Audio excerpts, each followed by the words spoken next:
पवित्र परमेश्वर निकटवर्ती होगापाई सुजोग पाइछु। तेणु सर्वशक्तिमान परमेश्वर आमान को आशीर्वाद करंतु।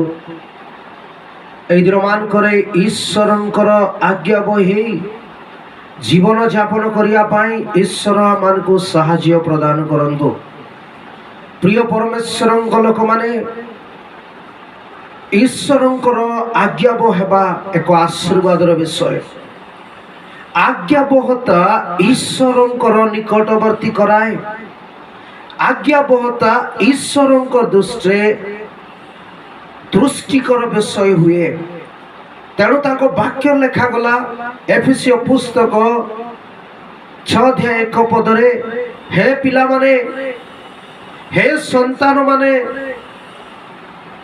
तुम्हें माने प्रभु सकाशे अपना अपना पितामाता आज्ञाबह हुओ। प्रभु जीशु नाम सकाशे जागतिक पितामाता आज्ञाबह पाई पाउल मंडली को कहती, जदि ईश्वर संतुष्ट हेबे आमान को आशीर्वाद करिवे, जागतिक पिता सहित अधीन रहू एवं आज्ञाबहता हो।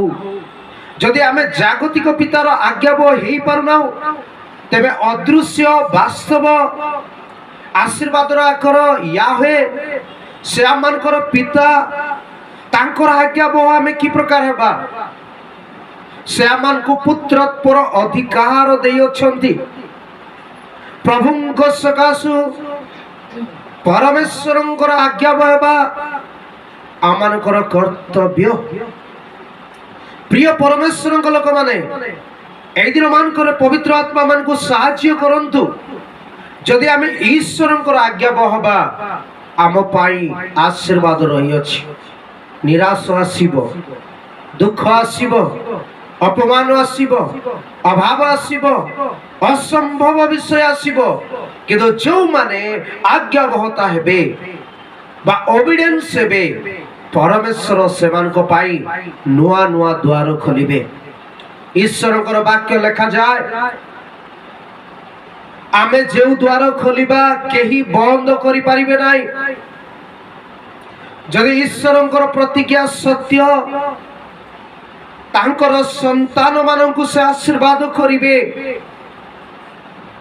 तेणु से आशीर्वाद पाइबा निमंते आमान को आज्ञाबह हेबा एतांत आवश्यक रही। आज प्रभात रे परमेश्वर आमान को आज्ञाबहता सिखान।